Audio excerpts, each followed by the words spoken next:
Everywhere You don't like there's a lots of city. people. Yeah. Plus, it's like everywhere I went in Adelaide felt like it was like country town, just a bit bigger. Oh, that's beautiful. Yep. Now, when was the last time you went full driving down south? Last year? December. Oh, December, that's right. But last year you went to, was it Lake Clifton or Lake Preston? What was No, I went to Preston Beach. Preston Beach, that's it, Preston Beach. Yeah. Now, that's got some amazing four-wheel driving down there. Yeah, it's easy, but it's technical, but it's easy. It's perfect for beginners to learn how to four-wheel drive, not just cruise down the beach. It's like there's sand dunes, and you've got to pick the right gears, and you've got to be a good driver. But at the same time, it's very easy. Yeah, it's no Lancelin. How would you rank Lancelin? Like if Preston's 10% of Lancelin. So say what out of 10 is Preston? Difficulty, level of difficulty. 3. Okay, and what about Lancelin? Lancelin? 6, 7. Wow. Okay. That's only because Lancelin has soft patches that you can get randomly bogged in, and they have lots of step downs with their four-wheel drives. And if you're not careful, they've got a lot of razorbacks that can pretty much ruin your day. What's a razorback, real quick? It's a sand dune that goes straight up and then drops straight down. So it's like got a point at the top. Yeah. Where a lot of the sand dunes are rounded off, so you can go up it and keep going. Yeah. Okay, I get you.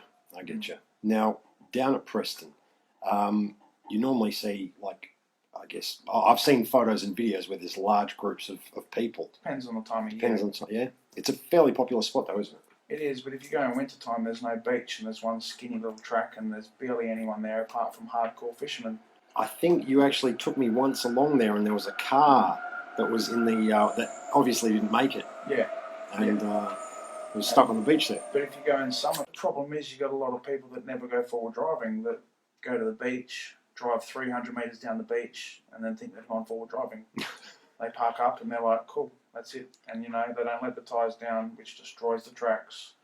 They just don't know how to drive on the sand, and it's absolutely shit. That's something actually I want to raise, because you taught me how to drive on really soft sand down at Warren State National Park. Now, the process behind when you let air out of your tyres, you're doing that to do what? Well, you expand the tyre width. So you get a bigger footprint, pretty much. Bigger footprint, and also it creates the tyre softer and spongier, so it doesn't cut into the sand so much. When you accelerate, it sits on the top more. Yes. So when your tyres are hard, they're like it's like a razor's edge. And it sinks. It creates corrugations. It creates corrugations, which basically thumps your car while it drives. Yeah. Yeah, no. So you get like 3 Ks down the beach where all the suburban warriors aren't, and the beach goes back to being nice. Yes. Now, obviously, when you are four-wheel driving, we went. What vehicle did we hire when we went down to Warren State National? Was it an auto or manual? It was a manual, I think. Manual Hilux. Manual Hilux, yeah. Would you want to go into a place like that with an auto? Yeah, well... Obviously, there's advantages to having a manual because you can choose your gear. Look, manuals are fun. The only time you really need a manual over an automatic is when you're really bogged and you're trying to rock your car out of the hole you're in. Yeah.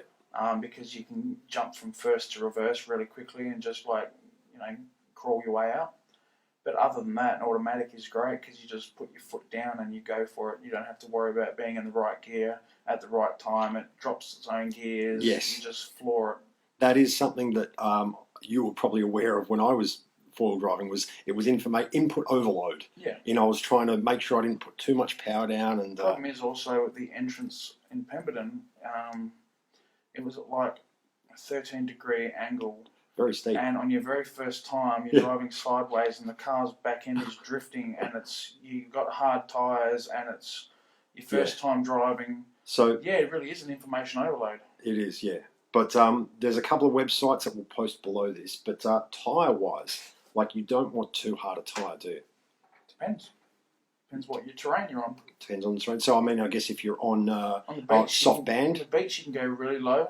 I usually sit at 18 PSI, unless soft tyres for the beach is better. Hard tyres for the freeway, so it doesn't get eaten up. Well, it depends on the tread, really. Okay, yes. Then you got to find out whether your tyres, what level of sidewall they have, because then you want to go into the rocks and the dirt. Multiple ply. But also on the beach, it's like the rocks and dirt, you don't want a random stray rock. slicing your sidewall. Yes, yes. So So, you want I mean, probably it's... probably 60-40 is good for the average person. Is good for the average person.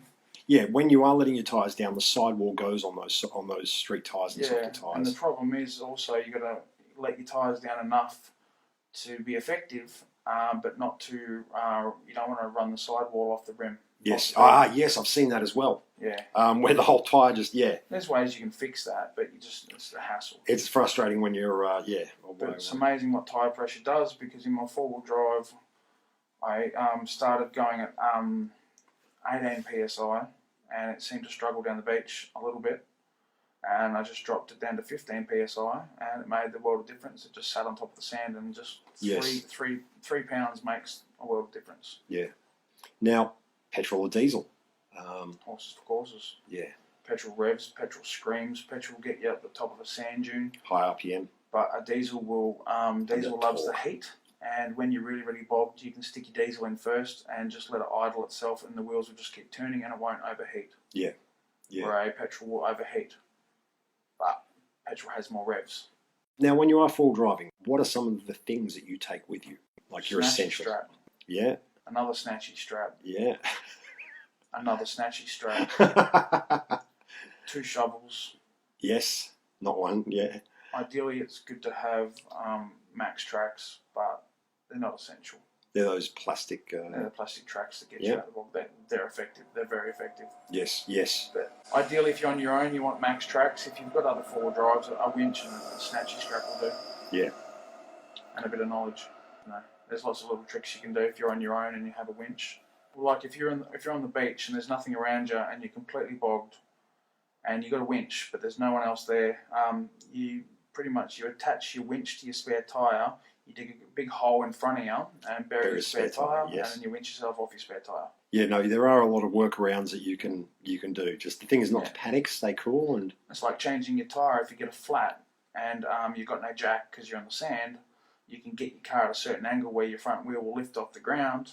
Yes. And you change your tyre with your wheel off the ground. I've seen, yes, now, what's the term for when the four-wheel drive's flexing? You have an image of flexing. Where was that taken? Mundaring Powerline's track.